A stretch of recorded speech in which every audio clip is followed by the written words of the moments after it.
I know. I was looking at some that I have on my computer that are, for whatever reason, corrupted, and you open up the file and it isn't there. Michigan's Open Meetings Act, or OMA, requires public bodies to keep minutes of all meetings and to make them available to the public. As specified in the act, OMA violations are considered to be misdemeanor crimes, and public bodies could be hit with a fine for not following the rules. Do you think we'll ever get records of what has transpired in the last few years with the LDFA? I don't think so. I think it has been run so sloppy that they probably have lost them, if there is any. And the LDFA is meeting tomorrow. Those missing minutes, are expected to be discussed during that meeting. We will have a reporter there, and we'll bring you the very latest on air and online on UpNorthLive.com.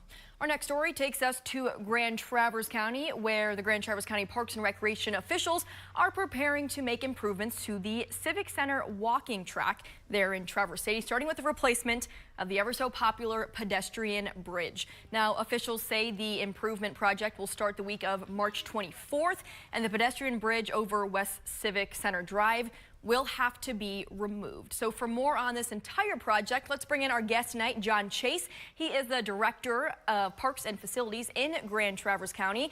John, thanks so much for joining us on Unscripted. You're welcome. Thank you, Maya. Appreciate the opportunity. Yeah, we appreciate having you here to explain a little more about this project. Let's start with, why are these updates and improvements needed at the Civic Center? Sure. So the Civic Center walking track is approximately a mile that encircles the 45-acre property. And that walking track is heavily used. I would say that it's probably the most heavily used amenity that we have in the park. We did a calculation based on the trail counter that we have on the track just recently, and we calculated that in 2024, people walked 104,423 miles on the track. So it certainly gets a lot of use. And the asphalt surface has been there for an estimated 30 years, and it's lived a good long life. It doesn't owe us anything, and it's time to replace that. And the bridge also has some structural problems. It's safe to walk on. There's no question about that. But it's something that needed to be replaced. So this was the right time, and we had the opportunity that came to us on behalf of the state. We were awarded a Spark grant in 2023 to be able to help with the project, and that's giving us a chance to move forward. And you mentioned that the pedestrian bridge is being replaced, so it's not being removed for good. It's just going to be removed temporarily. Correct. So the spring break week, so the week of March 24th, we're going to be removing the bridge, and this will cause a little bit of disruption once in a while. So we'll probably have a day, maybe 2 days during that week where West Civic Center Drive will be closed, and we'll have to lift the bridge off. And then that's the reason we're doing that now is twofold. One, we've got a school, Oak Park School, right next to us, and they use that road for busing. And so we don't want to interrupt busing. So we're lifting that bridge during spring break week because they won't be busing during that week. And then the other is that our engineering company, they need the time to be able to work on the wing walls and the abutments and get that ready for the replacement of the bridge, which will happen sometime in June. Gotcha. Okay, so that the new bridge won't come for a while. Right. So we'll have a 2-month plus period where we won't have a bridge in place. So we'll reroute people around that spot. And when do you expect this entire project to be done? So we expect what they refer to as substantial completion by June 27 and full completion by July 25th. And so by substantial completion, you'll be able to use the track and use the bridge. And there'll be some other smaller amenities that we'll have to fit in that last month.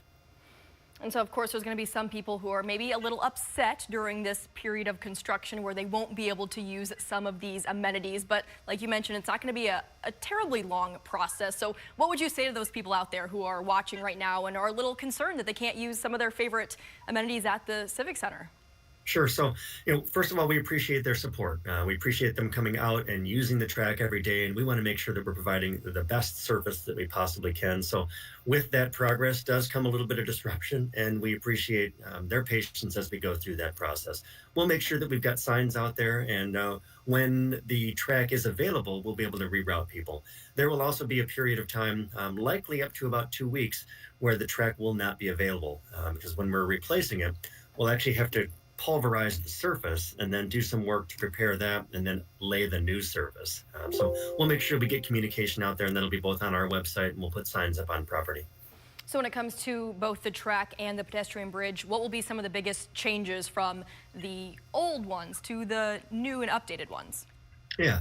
So one of the things is it's going to be a consistent 10 feet wide. Right now it varies. Sometimes it's 9.5, sometimes it's 11. So it'll be a nice consistent 10 feet wide. The surface will be nice and smooth. We've got some spots where we know that surface is crumbling. So it'll be a much nicer and ultimately safer space to walk in terms of that. In addition to the track itself, we're also going to be adding 7 fitness stations around the track to be able to add another amenity for folks. And then on top of that, we're also taking a parking lot that's at the southwest end of the park that currently serves the pavilion and serves the amphitheater. And we're going to pave that parking lot. So we're going to add some additional parking to the facility. And we're also going to put some connecting pathways in. So we'll put a connecting pathway from that lot to the track and then crossing the road going to the track as well. And then we're also going to do a little bit of work on the road in front of that parking lot. It's kind of crumbling off because it meets a dirt parking lot. So we're going to make that a nicer experience as well. Sounds great, and something that really caught my attention, these fitness stations along the walking track. Tell me a little more about what that will look like. Yeah, so there's 7 different fitness stations to be able to get a whole body workout. So as you're walking the track, you can stop at each of those stations and experience that. That's awesome. So you mentioned that this is an update that's definitely due. We know that this is an area that gets a lot of attention, a lot of people walking on it, and you mentioned that recently you received some money from the state, and that was kind of a big reason of why now. But why else did you want to make these improvements sooner rather than later? Sure. So in 2020, the Grand Traverse County Parks and Recreation Commission undertook a study and put together a master site plan for the property. And the first phase in that master site plan, and the one that people said most that they wanted to make sure was in place, was a replacement of that walking track. So this was the opportunity to start putting that master plan in place. When we were awarded the Spark grant from the state of Michigan for $998,800, that was the impetus to be able to get us started. And in addition to that Spark grant, we also received some very generous support from the Grand Traverse Band of Ottawa and Chippewa Indians and the Traverse City Track Club. So thank you to all 3 of those entities for their support and making sure this could happen. Anything else that you want to mention about this project that we haven't talked about yet? We're just excited to be able to get this process started. Like I said, this is the first phase in multiple things that we'll be doing over the years at the Grand Traverse County Civic Center. And we appreciate everybody's patience, and we appreciate everybody coming out and enjoying the track once that's complete. And John, we appreciate you coming on Unscripted to give us a little more detail about this upcoming project. I'm sure we might be talking with you again in the near future just to get any updates, and especially once it's completed, we'd love to probably have you back on again and just talk about all the awesome new additions. Happy to do that. Thank you. Thank you so much, John. All right, now we're talking about infrastructure, but kind of in a different way. So from walkways and pedestrian bridges to actual roadways here in Michigan. It's been a topic that has been talked about for a very long time. How do we fix the roads in Michigan? Especially in the springtime, we're seeing a lot of potholes, and that conversation is been brought up once again in Lansing, and state lawmakers are discussing a plan for billions of dollars in road funding. House Republicans say they want to do this without any additional taxes. Our Daniel Zivian spoke with a Northern Michigan representative today who had just left a transportation committee meeting and brings us the very latest. We all realize, there's no Republican roads, there's no Democrat roads, there are Michigan roads. State House Republicans have put forward a $3.1 billion plan to fund repairs to those roads. $2.2 billion would come from cuts and other available sources, but the rest comes from the tax you pay at the gas station, redirecting that money from the general fund. Representative Tom Coons says they need to work fast with state and federal funds expiring next year. It's hard to do a long-term plan on a one-year budget. So we're trying to come up with a solution that we don't have to have this conversation again in 2 years. Let's solve road funding, for the foreseeable future. Coons says an earlier draft was introduced during December's lame duck session, which came to a chaotic end with little accomplished. Now Coons says he's more optimistic that both parties can eventually pass a road plan. Every dollar collected at the pump goes to roads. We agree on that. That's half of the solution, $1.5 billion right there. Now, you see in our plan, we backfill the school aid fund with the sales tax. And we do that to ensure that schools are fully funded. Governor Whitmer has a different way that she does it. She had proposed some revenue streams that we weren't looking at. I don't speak for the caucus.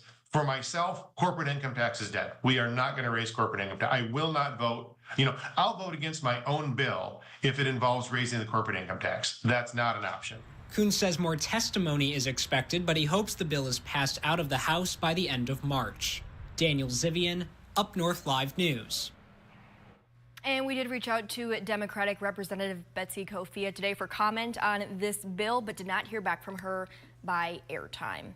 Let's turn things over to our question of the day, which is related to Daniel's story that you just heard there. And now that you saw his story, maybe you can get a better idea of how to answer this question. Do you support House Republicans' proposed plan to fix Michigan roads?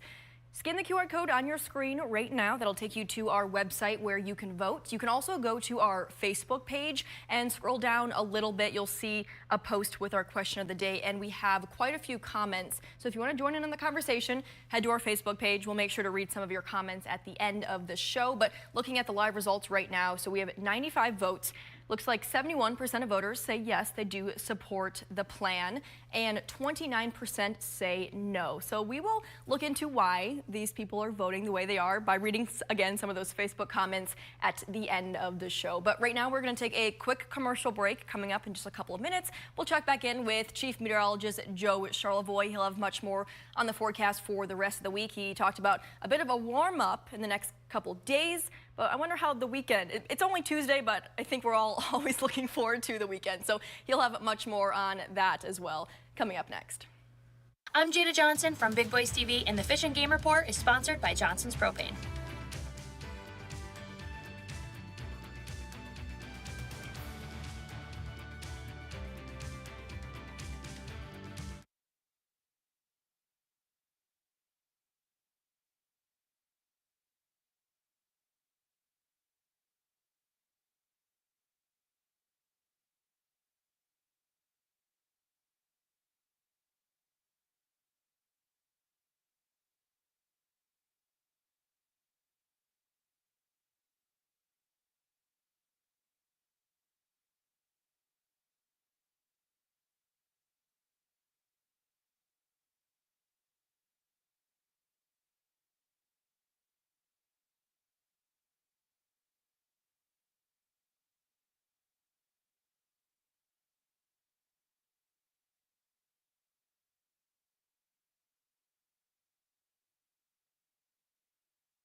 Well, it sure was nice to see more sunshine out there today. And even though it was a bit cooler out there, it does feel like spring is right around the corner. Let's bring in our chief meteorologist, Joe Charlevoix. Joe, what do you think? Like, are we into the spring weather yet, or do we still have more winter in the way? Well, you know how it can go in April, even May, a little bit. But you can tell, though, we're not in January anymore. Right. You know, you don't get 50s and 60s too often in the middle, in the heart of winter. So, yeah, I think there's some signs of spring on the horizon. Take a look. By the way, look at this picture. This was a sunrise at the Straits. Beautiful. Isn't that something? Nice picture. Really sharply defined edge to the clouds there, or that deck of clouds off in the distance. That was taken by Tom Tatum of Sheboygan. So, Tom, thanks for sending that one in. What a difference, though, from yesterday. Here are the temperatures around the western Great Lakes, and at least here in northern Michigan, we have 20s and 30s for most spots. A little bit warmer downstate. Lansing's at 48, close to 50 at Detroit, Kalamazoo 53. We will start slowly warming back up. We had this one cooler day today, and then temperatures will start rebounding. But, you know, compared to yesterday, this is the temperature change. You know, some spots are 20 to almost, look at Traverse City, 32 degrees colder than it was at this time last night. So we've certainly shaved a lot off the temperature. And it felt cooler today because we had a gusty wind.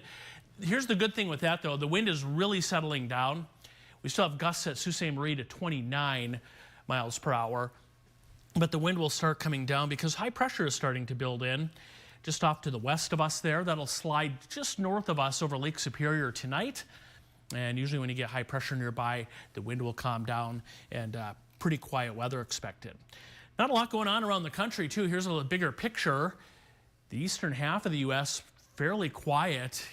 There are, if you're wondering what those pink areas are in Texas and New Mexico, those are our fire weather warnings and red flag warnings for fire danger. And then in Southern California, up into Las Vegas, that area, San Diego, LA, a little bit of rain with the storm system coming on shore there. Meanwhile, a little closer to home, there are some clouds starting to roll into the UP in Minnesota tonight. So some of these will infiltrate the area. And I do think we're going to see a bit of an increase in clouds overnight. Could even see a couple flurries up north tomorrow morning. But then we'll get some sunshine in some spots tomorrow afternoon. Less north, more south. Same thing Thursday, partly to mostly cloudy skies. And ditto that on Friday, partly to mostly cloudy. But we are going to gradually warm up. Our next chance for some rain will be right here Saturday. I don't think it'll rain all day, but we have low pressure spinning in, and then we may see that switching to snow on Sunday at times. I heard Maya talking about the weekend before we went into the break. There it is. Now look at the difference in temperature, though. Saturday warm, passing rain or showers, 50s and 60s, and then Sunday it'll be much colder, and I do think we'll see a little snow mixing in perhaps Sunday afternoon with temperatures dropping into the 30s. So a little bit different there. And here is the extended forecast. So the rest of the week, no major rain or snow and nothing like that, but a gradual warm-up, 40s and 50s Thursday. Same thing Friday, some 60s Friday, and then, yeah, a little rain as we head into the weekend. But right now, St. Patrick's Day, Maya, looks pretty good. Dry 30s and 40s. Can't ask for much better weather than that. That's right. All and right. a pot of gold. Sure, and maybe rainbow. a pot of gold. Okay, All all right. right, you're getting a little carried away now. Thanks so much, Joe, for that. We're going to take another quick break, but we will be right back with Sports Director Harrison Beebe, who is joining us live from his evening endeavors of covering local sports. That's straight ahead.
Welcome back, everyone. Let's bring in our sports director, Harrison Beebe, who is joining us live on probably his favorite day of the entire year. Harrison, we know you love the band 311. Happy 311 Day. Wow, Maya, I was going to reference it myself, but you beat me to it on air. Yes, the band 311, they've been touring together for 35 years. Wow. And the fans back in the year 2000 said, hey, March 11th, you should celebrate 311 Day. And they threw a big concert that day, and they've been doing it every even year. They do a giant concert. So I went there last year. I'm not there this year. I'm working here in Northern Michigan. But yes, it is a great 311 Day. And it's boys basketball state quarterfinal day. Ooh. Which is almost as important to these teams, probably much more important. I'm going to clue you guys into my secrets of the North. I'm at the back entrance to Boyne City High School. It's the neutral site for the Division III quarterfinal between McBain and Ishpeming-Westwood. Everybody was parked out front. It was a logjam up there, like the Super Bowl parking, I'm sure is. So I snuck around back here, and there's nobody here, and I'm going to be able to go right to the back door and get in. Smart man. So, yep, being a local pays off in situations like these. So, yep, we've got this game going on tonight. McBain made the state semifinals at the Breslin Center a year ago. Could they do it again? Ishpeming-Westwood played some good basketball. They defeated Glen Lake. I figured this was going to be Glen Lake and McBain last week, but Glen Lake got eliminated by Westwood. So they're a tough team to oust the Lakers. We'll see if McBain can take care of them and get back-to-back trips to the Breslin. Plus, we know Bel Air has a chance to play for the Breslin Center. The Eagles taking on Fowler in the Division IV quarterfinals. That's down in Houghton Lake. And Pickford, our friends in the UP at Pickford, are taking on Crystal Falls Forest Park. That's at a neutral site in Gladstone. So 3 teams, 1 win away from the Final Four in the Breslin Center. We'll see where the chips fall tonight at 11. A lot on the line for these 3 teams, and as Harrison mentioned, we'll have results tonight on Up North Live News at 11 during sports, so be sure to tune in then. But Harrison, enjoy the game and enjoy the rest of 311 Day. And we're going to take another quick commercial break, but coming up in just a couple of minutes, we're going to look at the final live results for our question of the day and a few of your Facebook comments. Straight ahead.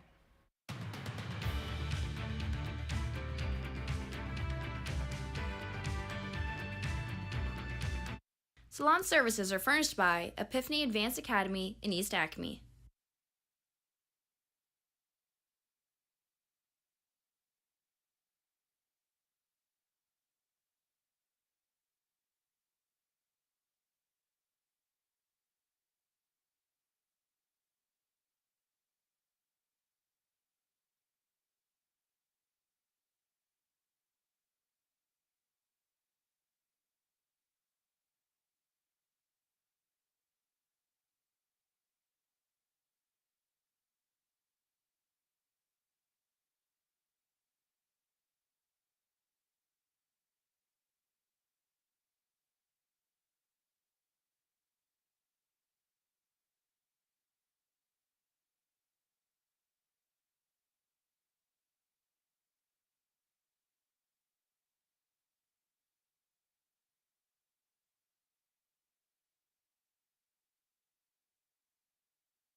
And here's a live look at the final results for our question of the day. Do you support House Republicans' proposed plan to fix Michigan roads? As you can see, 70% of voters say yes, 30% say no. Looking at our Facebook page, Joe says these roads have sucked for far longer than 6 years.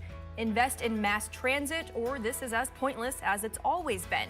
Maddie says if it was done with both parties working together, then I would support anything. And Richard says yes, because we do not want new taxes put in place. You can join the conversation on our Facebook page, but that is all the time we have tonight for Up North Live Unscripted at 6:30. Thank you so much for joining us.